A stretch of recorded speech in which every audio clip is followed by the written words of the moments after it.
Alrighty. All right, crisp, Yeah. cold, crisp Dr. Pepper. Well, with that, hello, good morning, good afternoon, everyone. Welcome back to the Paragon Performance Podcast. This is episode number 3.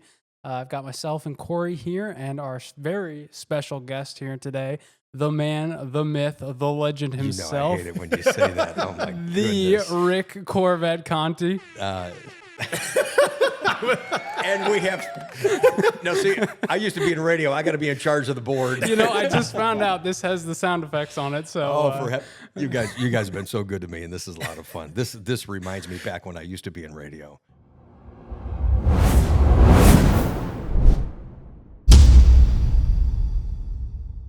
Can I tell a quick story to start your show? That'd be fantastic. I was going to tell you before we went on, but yeah, I remember my first radio station before I moved to the second. I had a great rapport with all the salespeople and all the on-air staff. So, I was a local guy, and I was moving from Michigan to Ohio, and you had a rotation, you had to play, which I broke the rules a little bit, but you would think that I really broke the rules. So we're having a pizza party inside on the air my last night, and everybody's in there and up on rotation. I'll never forget it. It was Bryan Adams' Heaven came up in the playlist. So I played the song, but if you flip the 45 over, it's the same song, but the live version. So I play it, and we're doing that, and I get ready to the next thing, and here comes my program director, Mike Wheeler, comes driving in. He's listening to the last show. What do you think? You can do whatever you want? You're the last day of the show. And he takes the thing on, he goes like that, and he tees the 45. He goes, you won't do that again? And I go, yeah, that's right. It's my last night. I said, you gotta settle down, psycho. It's like, wow. That was and crazy. that's why Rick quit radio. No, it wasn't. No, I went to another station, had great successes. Got sued from the Pittsburgh Pirates. That was fantastic. What a way to go out, right? Right. What a career. I was all excited. I thought, man, everybody's happy for me. What's wrong with this guy? I was like, okay, well, hey, have a good night. All because it was a live version. Yeah, and I did go back on and I said something to him. I don't remember what I said, but I did. Because I'm just a little bit of a smart aleck, so I just, took a little shot. So, yeah, and here we are today. Okay, that's all right. So thanks for the opportunity to reminisce. Yeah, absolutely. So that kind of makes sense then, transitioning from, doing a lot of radio into what you do now. A majority is YouTube and social media then. Sure. But not the better part of my career has been that, though. That's just been the last, 6-7 years, and really probably the last 5 trying to figure out a format and what I'm doing, because I really didn't. I'm still learning, and I didn't really understand. I was just doing videos and talking, and it worked, and I got response, but it just, I'm a marketing guy too. So I was like, okay, if you're going to do this, don't be so sloppy. Let's actually have some structure. Let's have some focus. And I really dialed that in, but I'll still be me, and I still got to be real. And I think that people appreciate that they're not watching something that's forced or it's fluff, that it's real, it's authentic. And sometimes I have to bite my lip, which is hard for me to do because I'm very comfortable talking to the audience, talking to my customers.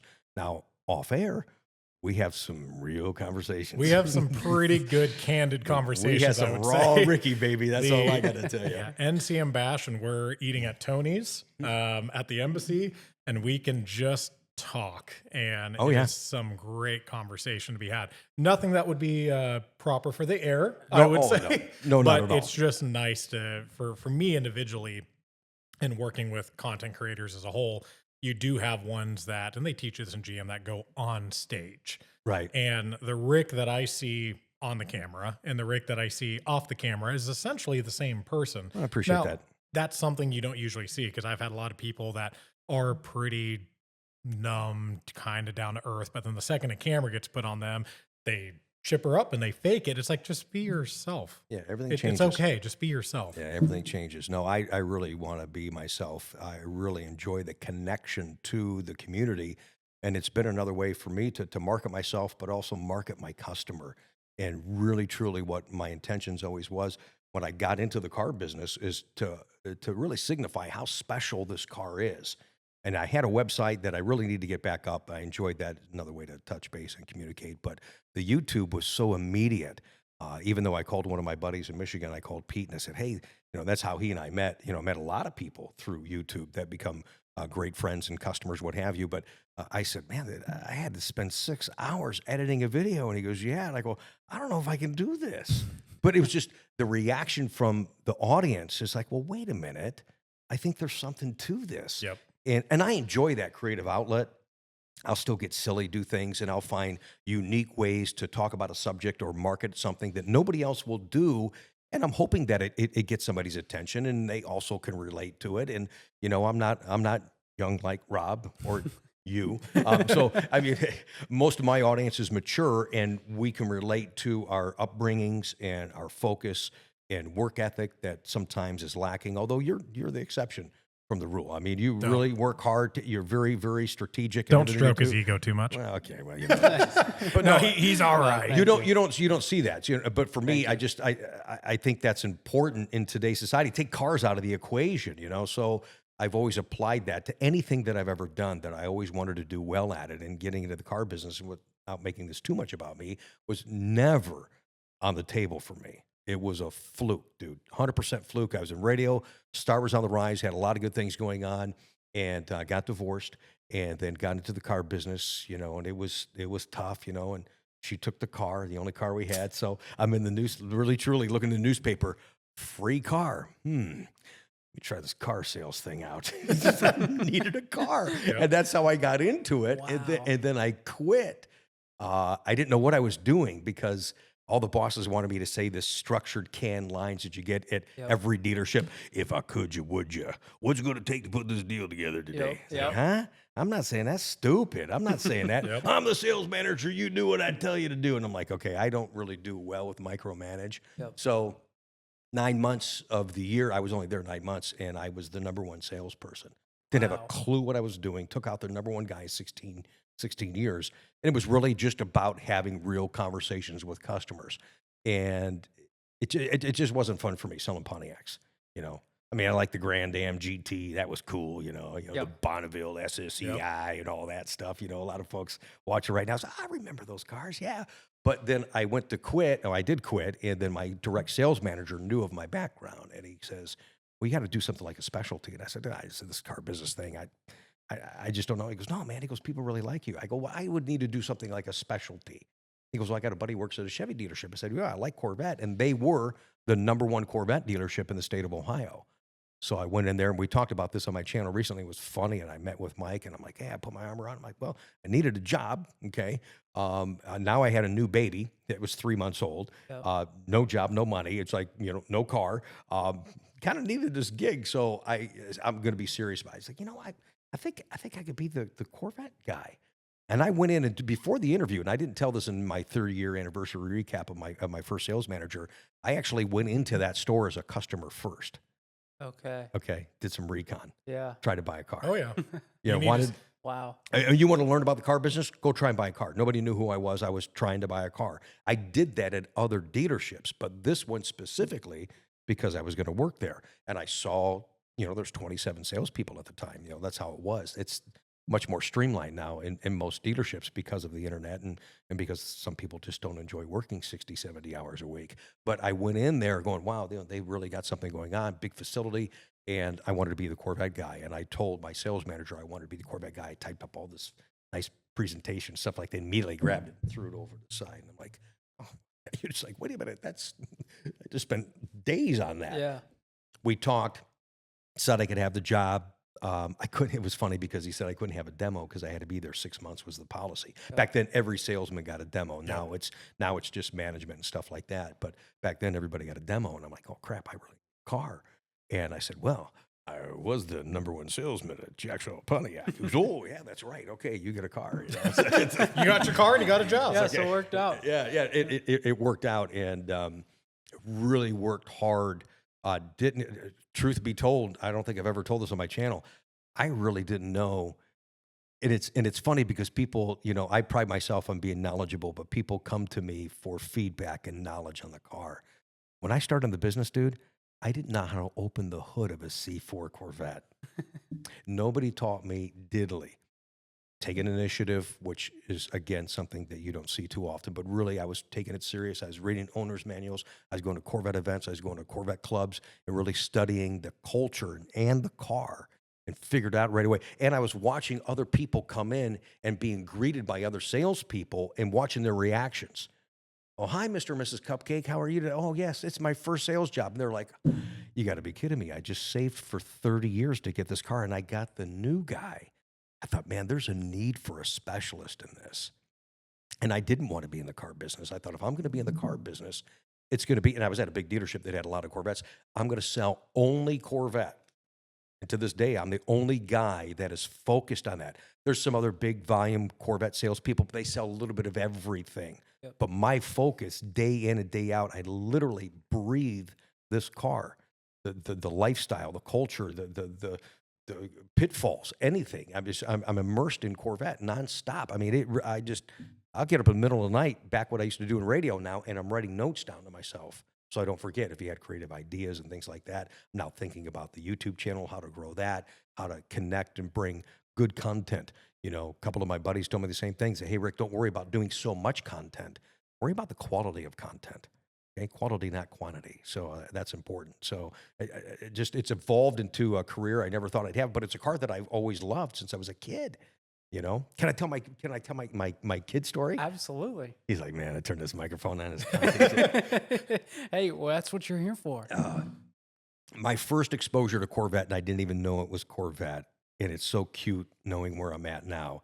So I'm 30 years in, and I'm far from over. I'm 60 years old, and hoping I can do this another 10 years. If I'm here 10 years, I mean, I'll probably die at my desk. I'm just a workaholic idiot by nature. But I was like 9 or 10 years old in Lincoln Park, Michigan. My Uncle Jim used to buy Mach 1 Mustangs like every other year, and it was a big deal to be washing it out in the driveway. And I thought it was cool to wash the car, you know. And he told me this years later, I'm washing the car, and then I would stop washing the car because the cat down the street's cruising in a Corvette. And he goes, dude, this is crazy. He goes, you stopped, and he goes, and I was mad at you because you weren't looking at my Mustang. You're looking at the guy driving down the street in the Corvette. He goes, you were in love with this car and didn't even know what it was as a kid. You know, so it was just a natural attachment to this car. So, yeah, it all makes sense. I've got a similar thing. We used to have, it was called, I don't want to call it Piggly Wigglies because that's like a grocery store. I lived in Wisconsin. I know what they are. So you know what Piggly Wigglies are. But there was, I can't remember, it was Pig something here locally in Des Moines. It was like a Sonic, essentially. Okay. It was like old school diner. You could go in for a burger and a shake and fries. And now they do it at Bennigan's, but they would do a Wednesday night car show. Okay. And as a kid growing up, I didn't know anything about cars. I just knew they were cool and I liked cartwheels. But with my lack of knowledge, anytime we'd go to a car show, and Dad would always take us there because it was free entertainment, would be looking on the inside of the car and looking at the gauge cluster, and however fast the gauge cluster was, that's how fast the car could go. And the Corvette was always the fastest car. So I always told Dad, I'm like, see that Corvette? Yeah, I'm like, the fastest car here. And he tries telling me about speed limitations, and I was like, no, it says it on the dash. That says 220. All the other ones say 180. That Corvette, I think it was C4, that's the fastest car here. So it was just funny that as a kid, I always acknowledged that. And then years and years and years later, here I am now.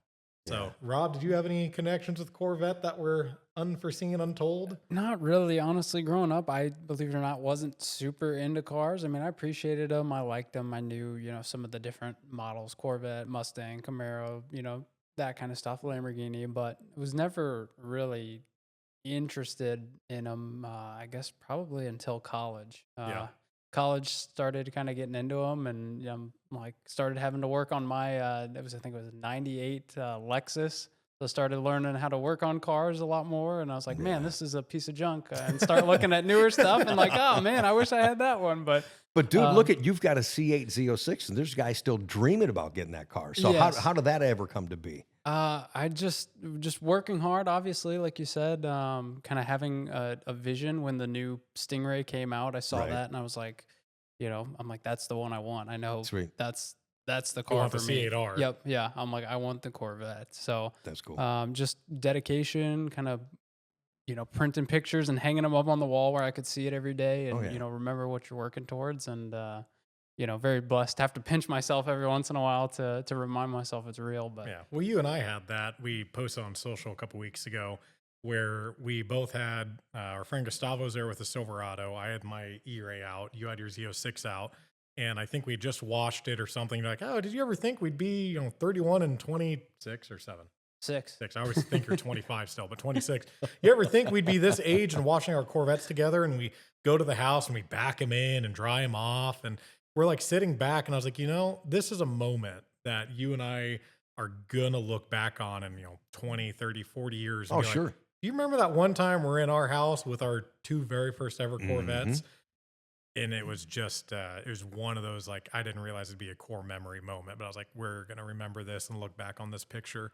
And it was just really, really cool. That's the special thing about Corvette is the memory aspect, because all of us growing up, you always would see either friends, neighbors, coworkers, relatives talk about the memories or watch them creating memories around that car.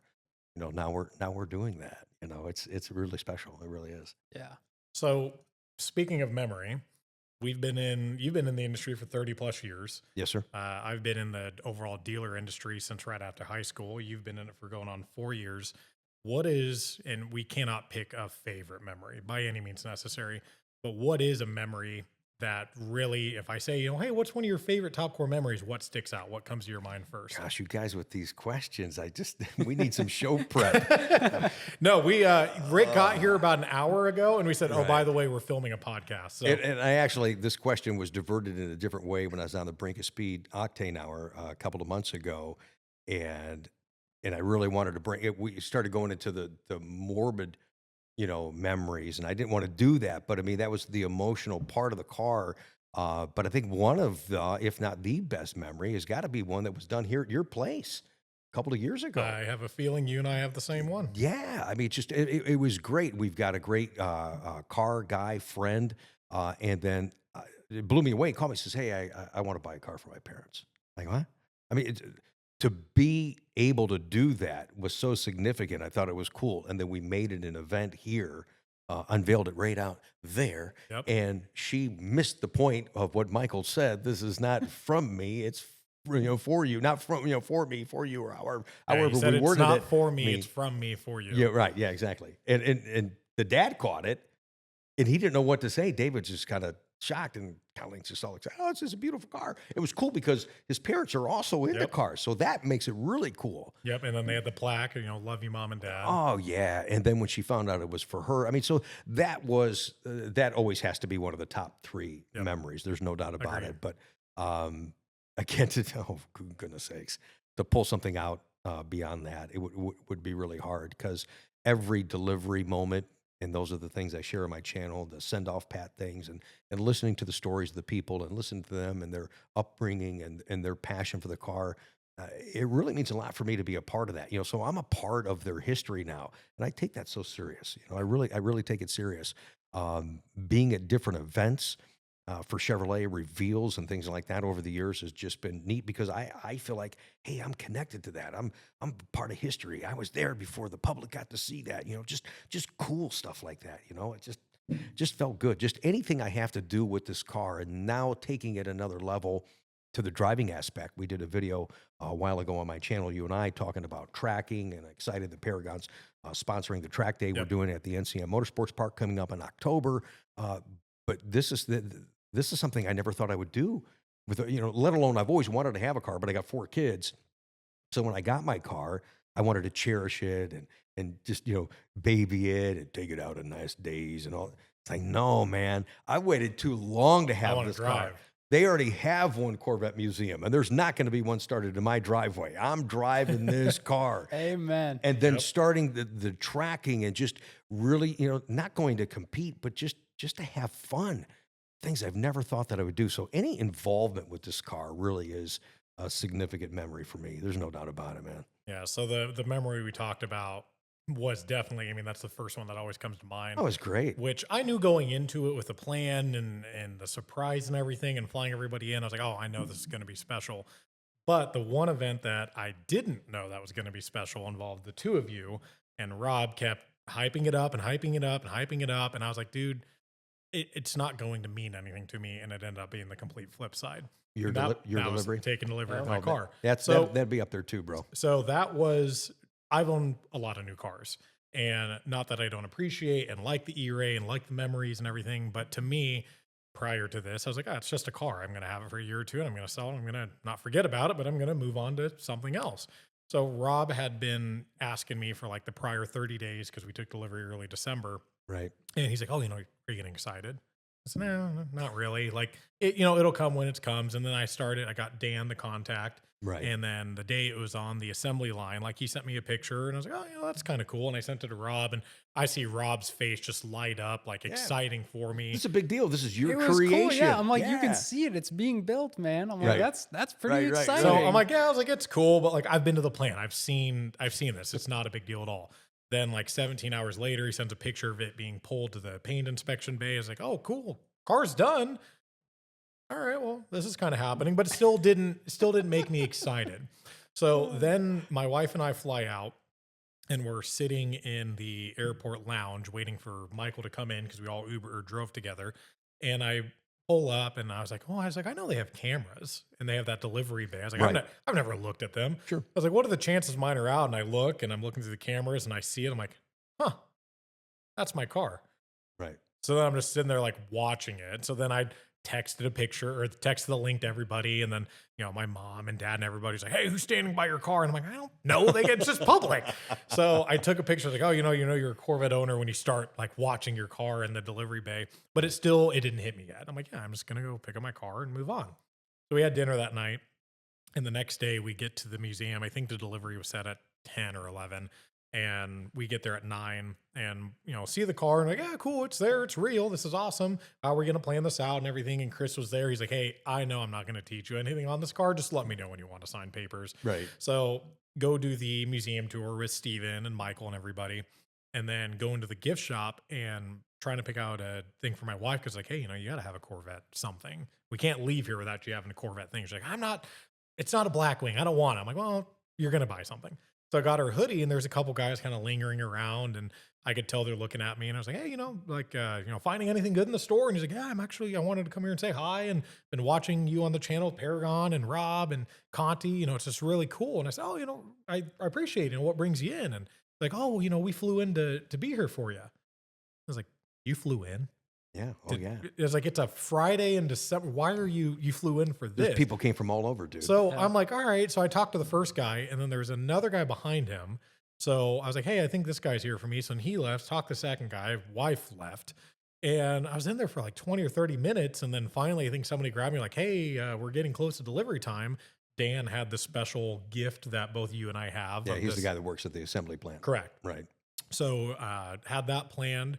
And it was just kind of going through the motion and everything. And then at one point, we both cried together over the gift and, and everything. It was just so special. And then I turned around and I saw everybody there and I gathered and say, hey, if you're here for the E-Ray delivery, Conti and I, please stand behind the car. I'd like to grab a photo. And then seeing everybody just huddle behind the car and I look around the delivery bay, I'm like, everybody's here for this. Yeah. Huh. So that was something, that's when it hit me. Yeah. And choked up, still choking up now.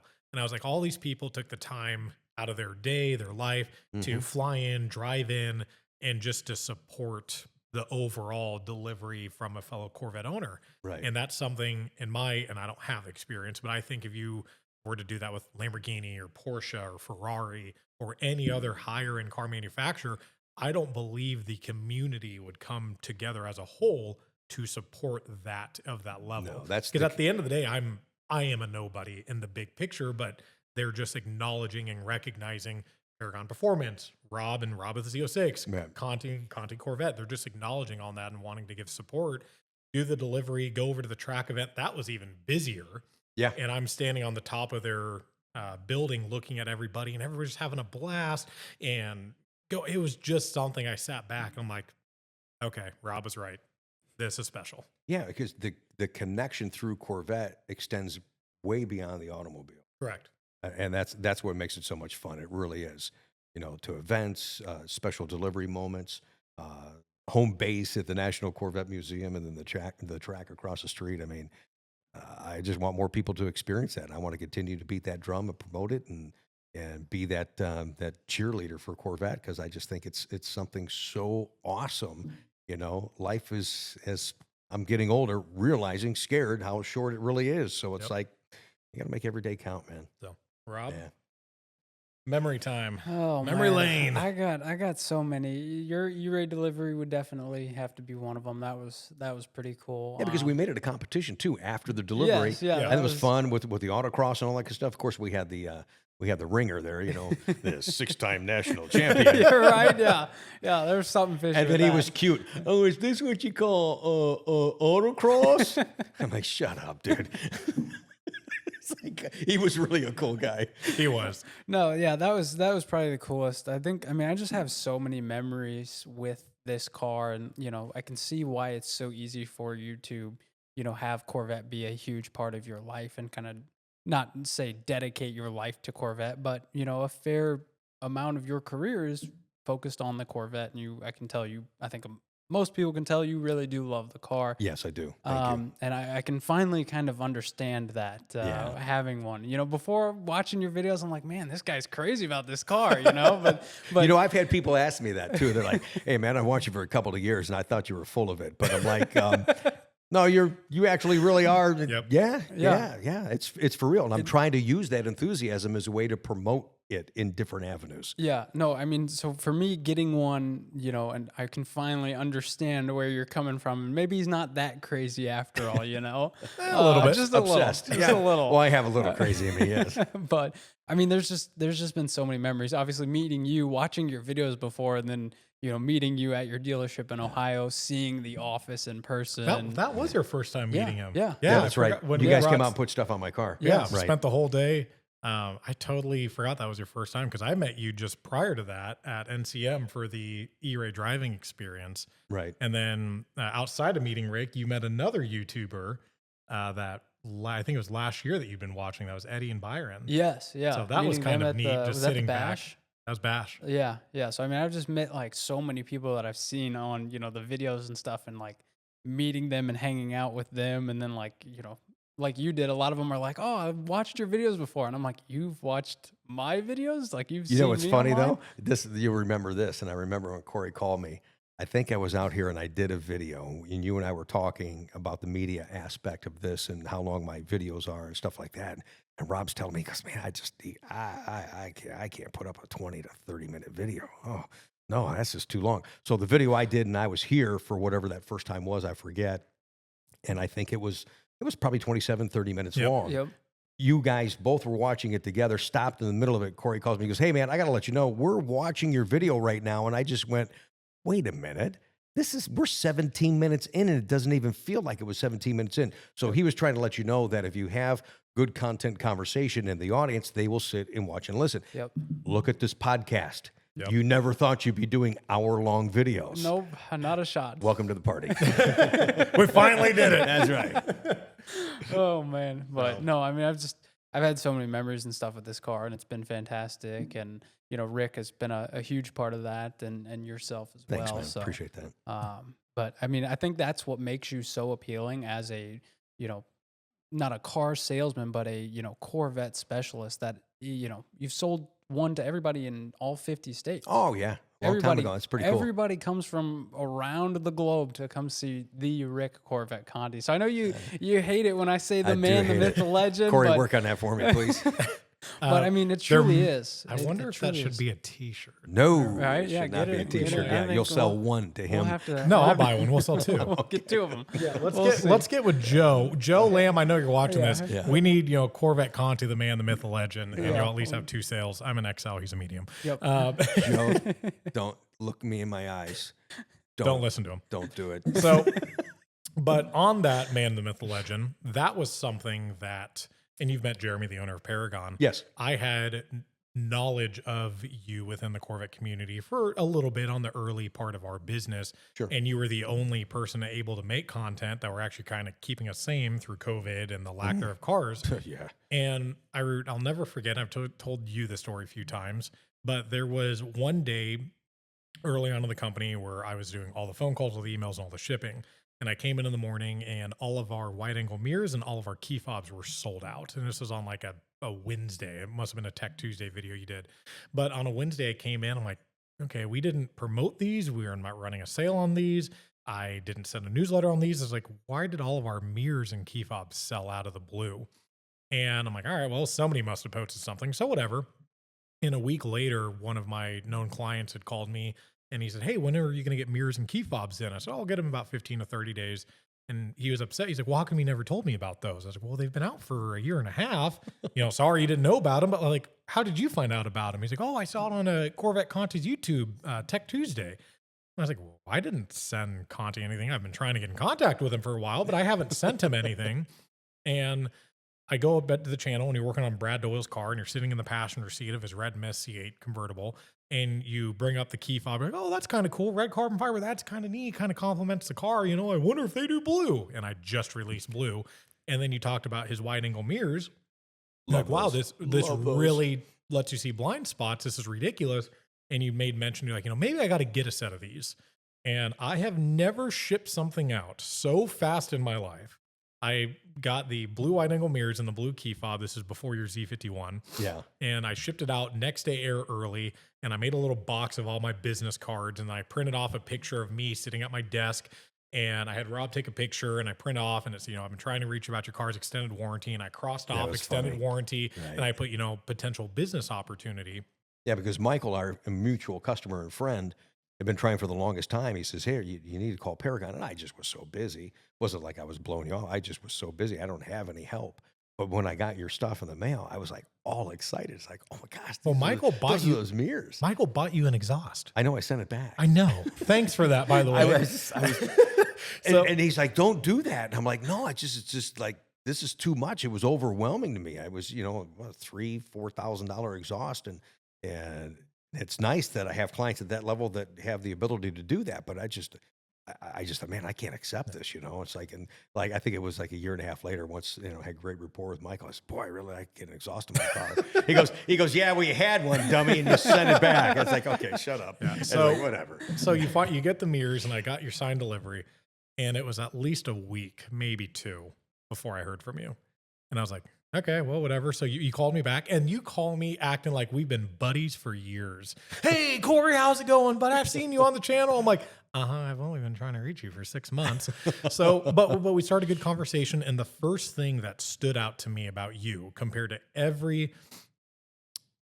about most content creators or people that approach us that do social media, whether that's Facebook, YouTube, Instagram. I like that they refers to me as a content creator. I do like that. Right, I appreciate. I take this serious. I do appreciate. Yeah, that. You're a content creator within the Corvette community. Yeah. You're the only content creator that is bringing the level of information about this car and has been for X amount of years over everybody. I appreciate that. So as a content creator, you come to me and I sent you the stuff for free because I'm like, well, you sold me out. You damn near earned it.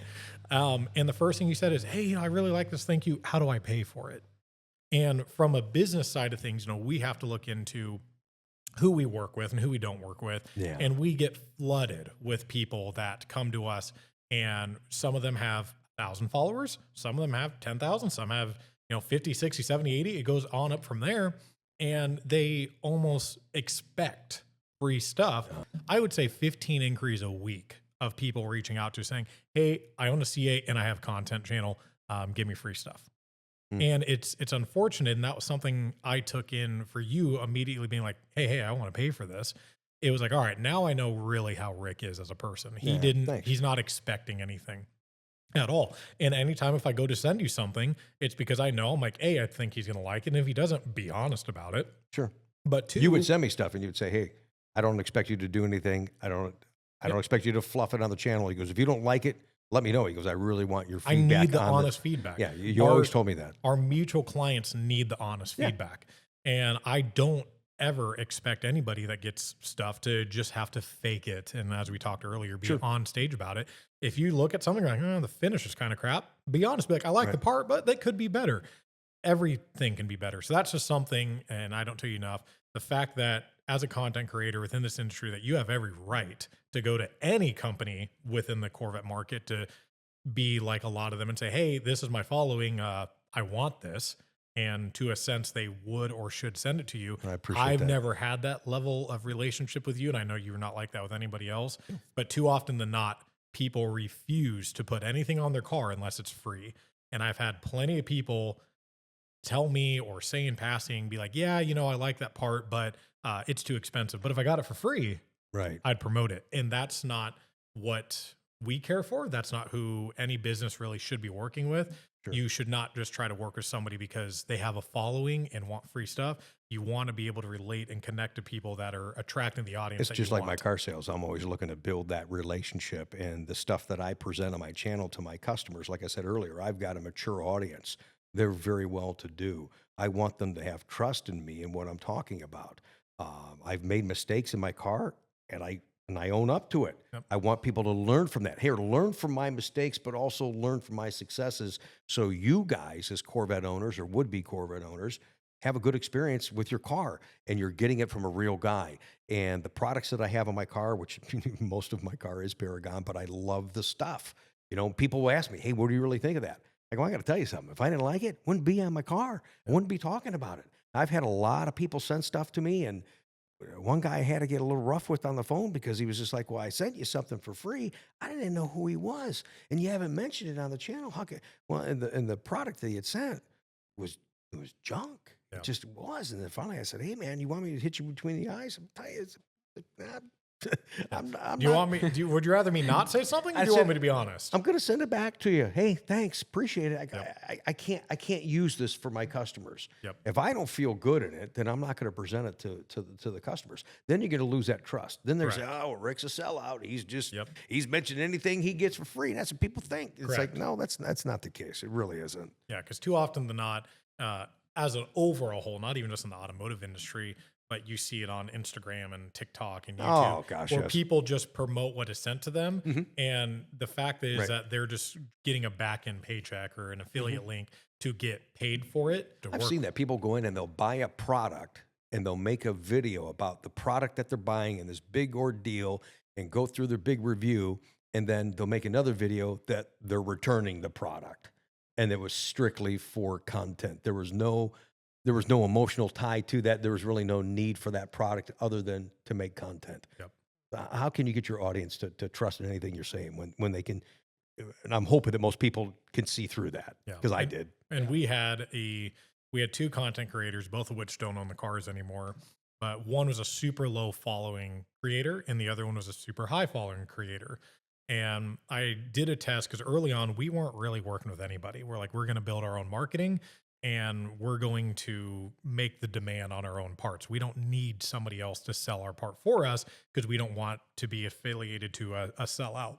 As you say that, we're just sending everybody free stuff to get content out there. Well, that's what people need to realize too. You guys are Paragon Performance, but a lot of what you do, I don't have any performance enhancements on my car other than rotors and brake pads. That would be considered performance enhancement. But everything else is dress. So I don't think people realize how much is available through you guys that is nice for your car. And it's great stuff, and I love it. And you'll sometimes represent other key products like the Corsa blackouts around the exhaust. I've had a couple of people that deliver. They're like, hey, where'd you get those? You get those from Paragon? I'm like, yeah, you're right. And I go, yeah, once you see that area and it's all silver, you'll never unsee it. And it won't be necessary. You're not going to see it on your car because you're driving, but when you're on some cruise, you're coming back from a dinner and you're behind the other guy in the C8 and you went, oh, that looks awful. Didn't your dad make comment about that on your car? See the silver around the exhaust? Yeah, he was driving behind me one of the nights, and he's like, now, that bright silver I see behind your car, is that those things you sell? Now, and I website? told Corey too, not to dog one of your products, but I mean, I know you sell it. You sell the stickers, and I said to Corey, I said, I don't like the stickers. Yep. Which is perfectly fine. And I like the thicker Corsa one because it was number one, easier to install, and it actually had material, and it was padded, and actually did provide a heat shield, so it was really a win-win item for the car. Yeah, it's more money than the stickers, but you know, look at the big picture and what that feature benefit is going to be. And I didn't hold any judgment at all. And I love that you love the Corsa ones because we sell both. But the two content creators both needed an exhaust because he got rear-ended. The other one just wanted it. And I went to Jeremy and was like, look, we don't really work with anybody. We've never done an exhaust free giveaway because we can't keep them in stock anyways. But I want to do a test because I've never worked with content creators. One has a very low following, one has a very high following. Sure. Let's give them both an exhaust. Let's give them a code that I think is 5% off for 60 days.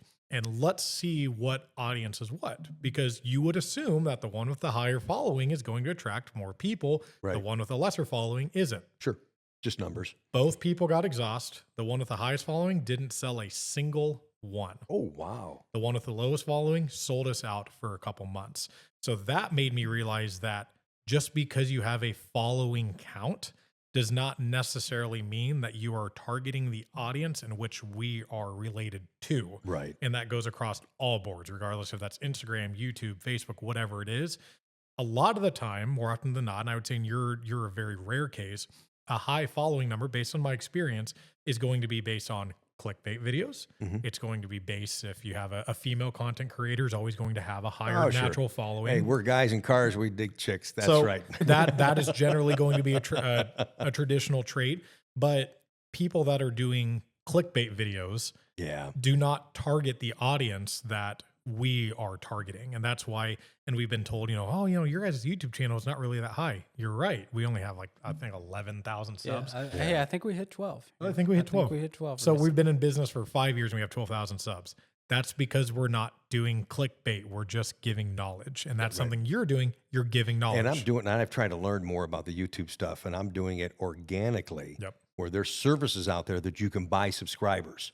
And I don't want that. Oh, you on Instagram and YouTube, so you can buy likes and stuff. And if you ever want to see if a post has a lot of let's call it views, you can buy views, because I've done this as a test to prove that you can. If you look at their view count, also look at their share count and their comment count, because views don't matter. Views do not sell like you think it is. It doesn't matter if you have 1,000 views or 1 million views or 10 million views. Views in this particular industry for us do not sell product. Right. Comment, sharing, engagements sell product. Yep. So you showed me one the other day. I think it had like 200,000 views. Yeah. And had 2 comments. Well, yeah, because he bought views. Right. That's all you did. You just bought the views. You're not, you're going to be able to tell your buddies, hey, look, my video went viral. No, it didn't. And then if you go into likes, just go down and scroll through their likes and say, oh, that's a fake account. That's a fake account. That's a fake account. And I've had that a lot on my individual post that I've collaborated with other manufacturers. I'm like, wow, that got 1,500 likes for whatever reason. Oh, they're all bots. They're all fake stuff. Not saying that manufacturer's buying the likes for it, but it's just associated with those. They're just pushing it out there, hoping it sticks. And it's unfortunate. And I wish my numbers were, and the first thing you hear from the common folk is you have a YouTube channel. The first thing they say, how many subscribers you have? All the time. It's like, damn, just to me, I just want to get to 100,000, naturally, not bought. But I've learned, because I never really looked at my back end tools. I've had people look at my back end tools like, Rick, you have huge watch time. You have a mature audience. I mean, 55 to 65 and 65 plus, those two demographics are 71% of my audience. Wow. I'm not broadcasting to kids eating peanut butter and jelly sandwiches. So this was that was, very striking to me. The watch time was, and just the engagements, the likes. My videos on an average will get 15, sometimes 20% of the views are likes. That's an engagement. Correct. Look at most of these videos and see how many likes there, and you'll see that and that's another YouTube algorithm that I don't really understand and don't really care.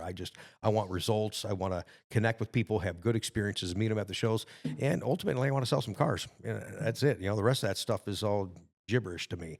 I want it to be something, but really the only thing I want, and I don't think I've ever said this publicly, so now I'm out there on record, because it does, you guys got me, cornered, and I'm all psychological. What's your subscribers? I don't have enough. I just want 100K, and then that's it. No, but I'm just going to keep doing what I'm doing. And it's good to have that self goal, and I've got plenty of self goals for myself. And number, if you want to put a number, you put your mind to it, but as long as you do it realistically and you do it honestly, and you're not just trying to chase it. And each video is getting reactions, it's getting comments, and I love how people on my channel will comment with other viewers. I mean, the conversation, it's just like it's internal dialogue. Oh, it's fantastic. I sit there and watch it. I got a lot of folks that they'll watch the videos. They can't wait for the comments. That's what they're waiting for. Trust me, I know a few of yours. They're like, "Oh, this is great. Oh, that's great." I'm like, that's fun. You're commenting through the video and you have 6 comments. But for you, as a content creator, it's like, the more engagement you can get, the better. Right. And Rob, you have your YouTube channel and everything. I'm sure you have a number in your head. as far as what subscribers you want. But I'd like to say as a whole, all three of us understand that the quality over quantity that we discussed earlier, that's what matters. So, and that's where it showed with that content creator with the exhaust. It's like, yeah, you only had a couple thousand subs, but the amount of people that then message us, hey, I saw so-and-so's video. That was awesome. That's great. We never got a single comment on, oh, I saw the guy with the super high numbers video. Not a single one. Well, that's like looking at YouTube as I'm trying to learn, and they talk about impressions. Yes. Okay, so I'll see some videos that get for me, they get astronomical impressions, but I don't get a lot of click-through rate. Okay. And I'm like, so then I'm like, what am I doing wrong? Or was it the topic, or was it the thumbnail? Just looking at, maybe it's just something they got exposed to and it wasn't really their cup of tea. Maybe YouTube pushed it out there in an environment that really wasn't conducive to that subject. And that's why I didn't get a click through, but I still look at that, trying to learn from that, try to, dissect my own stuff. So I provide better content for the audience. Okay. How long do you spend on like thumbnails and titles and stuff like that then? Titles, sometimes I'll change in real time. I'll post and I'll change. I don't like it. I'll go back and change it immediately. Okay. Sometimes in the first day, I'll change the title of the video, not change it entirely, but tweak it, 3-4 times in 24 hours. Thumbnails, I know they have a tool now on YouTube that you can upload multiple thumbnails. Yeah, I was gonna say we use that quite frequently. I haven't used it yet because I spent too much time trying to get a thumbnail. Or if I'm short on time, then I get one, and then I don't have time to go back and create another one. But I'm learning the simplicity of a thumbnail is so important, and it's so hard sometimes. I'm even like this video. Look at all the subject. How do you make a thumbnail? We've talked about so much. How do you make a thumbnail on all this? Yeah. So it's like you want that thumbnail to be indicative of what the video's about, but it's hard to do that. So you gotta find the hook, and hopefully that they get immersed in the conversation and they stay. The thumbnail is probably just going to be your face like blown up over No, the it'll be the picture of him sleeping in the chair from Caravan. Yes. Throw that one up. Throw that up on the screen. I forgot. It'll just be Corvette Podcast and Conti, and it'll be you in the chair. That was a Can you great just let an photo. old guy have a nap? I mean, jeez, you guys. I just need a nap, and I'm good, all right? When it's showtime, I'm good. But when I need a nap, just let me sleep for my 20 minutes, okay? That heat out there was not playing around. Bad. Dude, that was horrible. It was a hot Dude, I sat in day. my car during the Caravan. I sat in my car, and somebody went in there and go, yep, he's in there sleeping. Yeah, I mean, that was 110 on pavement with no fans It was, or no air movement. Yeah, we Dude, were it in was those all- garages. People were yeah. passing out and stuff. I was like, oh my God, dude, it was horrible. That was an event. How are we doing on time? What? We've talked for 46 minutes because there's not a lot of visuals to what we're doing. I mean, he does a nice job with the edits and stuff like that, but really, truly, this is more of a driving around listening and doing some housework or whatever and listening. I mean, that's tinkering around in the basement, that kind of thing, and then listen to the conversations. That's a good point. Yeah, the podcast has definitely been a new experience for I think all of us here. Kind of learning curve there with it. It allows us to try to connect with people. And I've had a few people that have texted us after, and a lot of the information, especially the first episode we did, was very outdated. We filmed it in January and we posted it on the end of March. So ZR1 conversation, all that, it was well outdated. So we're going to do better on. Well, that's a problem with YouTube. It's so driven for right now. Everybody right now. wants immediate stuff. They expect to be world's first. If I've learned a long time ago, even more recent that I can't talk about, there's no value in being the first. Hell no. Nope. You don't If you ain't first, you're last. No, I'm just kidding. No, it's This time that's quite all right. I'll sit on the sidelines and enjoy the show. That's valid. So- Very fair. And it's hard because you're busy at work, and then I look at the YouTube presence that I have in a very serious manner, and I want to get that out. Do I have the time to do it? How can I do a quick video, still be something decent, still be something relative for people to enjoy and watch and stay informed? But if I'm delivering 4, 5, 6 cars in a day, there's no time. And I usually go home, sleep for a couple hours, and I come back in the middle of the night, and I push hard to continue to do that second full-time job because I enjoy doing it. I think it's important to do it, and I'm trying to keep some relevance out there. But the problem is if you miss it at the time that's happening. We were talking about this today at lunch. There's guys that are putting, they have YouTube videos up and they've got other things going on in their career, but they still consider themselves a YouTuber, but you do one video a month. And then the video you're doing, it's like big, giant news. And it's like, that happened 6 weeks ago, man. Yep. Yeah. It's like, so it's hard. So I really want to stay as current as I can, but boy, it's extremely difficult. Like when I get back, we had filmed some stuff today that's already aired. I'm going to get back at midnight. I got to go to work on Tuesday morning. Yeah. I'm actually going to sleep on the plane. I'm going to go to the dealership. I'm going to start the edit for my Tech Tuesday. It's going to be a much longer Tech Tuesday. It's going to be more like this podcast, but it's great conversation with Corey and I. Yeah. And we cover just a multitude of subjects that I think, rather than breaking it up into 2 parts, just put it all in one video. Yeah. Like we were just saying before we went back on, just hit the play button and listen. Yep. To the conversation, to the information, to the experiences, and that's what I want people to do. But I'll do that, and I'll be dog tired going in on Tuesday, and then I've got to work 12 to 14 hours on Tuesday. I was just gonna ask. I mean, you do a fantastic job Thanks. with all the videos, and I'm still getting learning, one out man. every Tuesday, and Sundays. Not Coffee every with Tuesday, but Conti or- most. We try. Close, yeah. But I mean, what is the key? How do you balance that? Obviously, being a car salesman and then this content creator, how do you balance There's that? balance.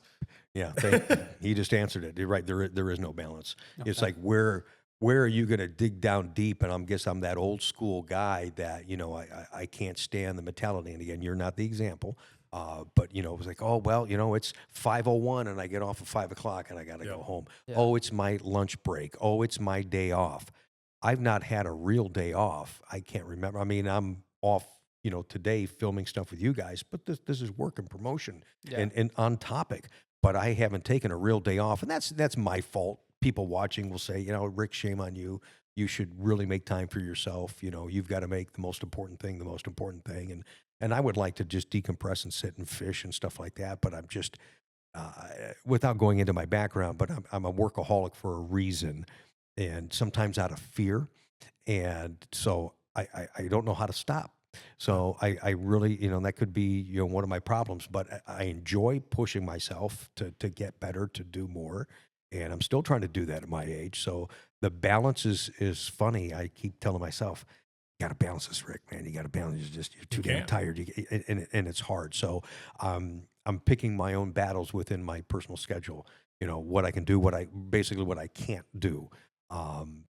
For a little bit of a sacrifice, but also too for the result of the greater goal, because my job really is a way of life. And, in any type of sales capacity, media marketing, you're going to get residual effects from that. Well, somebody watching this and go, hey, that Rick guy sells cars. You know what? I'd like to buy a car from that guy. So then that makes this worth this today. Yeah. You know what I mean? And it may not be today he buys a car. Maybe it's a couple of years down the road. The guy cares about me as a customer. He cares about my experience. He knows how to order these cars, and he actually has an opinion that means something on an option. When I pick an option on a car, I pick an option for a reason, not because of price point. I ordered some 1LZ Z06s for stock because I couldn't get the freaking high wing from General Motors. Thank you very much. I'm so ticked off with that. I got to throw that in there. Oh, I'm sorry. Yeah. Let me just tell you how I really feel. No, I order those stock, but I didn't order, people go, oh, you're going to order a 1LZ for price point. Yeah, you're going to order a 1LZ for price point, but are you going to put a couple of key things on so the car looks good? Because a good-looking car is what sells. Yep. Price is important, but the right options in the right car. So my 1LZs, I've got a couple coming in that have the new 10-spoke high-polished wheels. I did a couple with Stealth. I did all my one. Now I'm going to have some dealers watch right now. They're like, ooh, that's a good idea. I did all my 1LZs with navigation PDR. Okay. Because it's a good option. Yeah, you're in a Z06. Yep. Why would you not have that option for that client? Yeah. You know what I mean? Little stuff like that. I upgraded the caliper so it has some pop, black exhaust tips, and some nice wheels. That's a good value. And grill guards on every single one. There you go. The stuff that the guys are going to want anyways. Hey, that's a really nice car. Boy, I really like to have a different color caliper. Wish it had a different wheel on it, Now it does. Now just a few little upgrades with not going $15,000 to $25,000, $40,000 more. That's very easy to do in Z06. You got a very nice car, all the essential stuff that you're going to want. The standard content is the best we've ever had. You're getting that, for little dress things, like you're getting the leather steering wheel that was only available on 3LZ. You don't get the carbon fiber steering wheel, but the leather, the center part is all leather, so it's not the rubber thing. So it's the little upscale things. You feel like you have something there. There's some substance to it. So, yeah, I do think a lot about that stuff.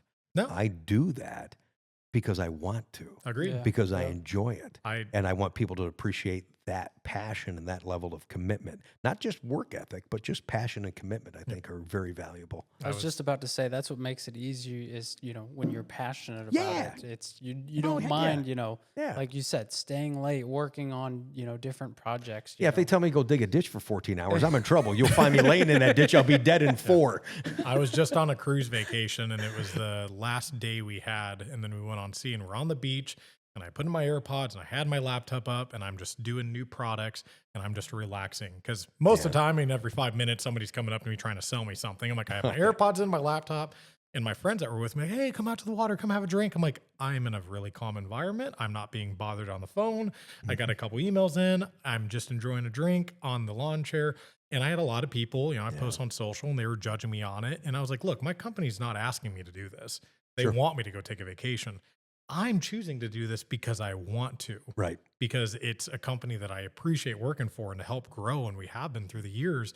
And it's my choice to be doing that. Right. Now, Jeremy would tell me, hey, stop working, go take a vacation. And I always fight back at him. And I say, hey, when you were 31, did you take a vacation? Oh, no, he didn't. He was building his company. Yeah, you were building it up. So why would I stop now? Why would I choose the easy route to only work 40 hours a week or 35 hours a week or whatever, when this is my prime time? I have to go. But Rob, see here, I'm twice your guys' age, and I'm still working like you. I know. And I will work till but I do need to slow down a little bit. I really do. I mean, that's just life. Ricky is getting old. Yeah.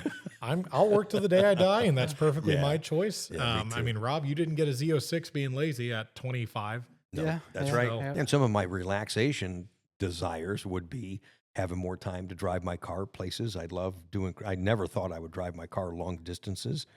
I drove to Houston and back with my son Ryan, and it's like, wow, let's go to California and back. That was cool. By now, hopefully his health would be better. But is he doing okay?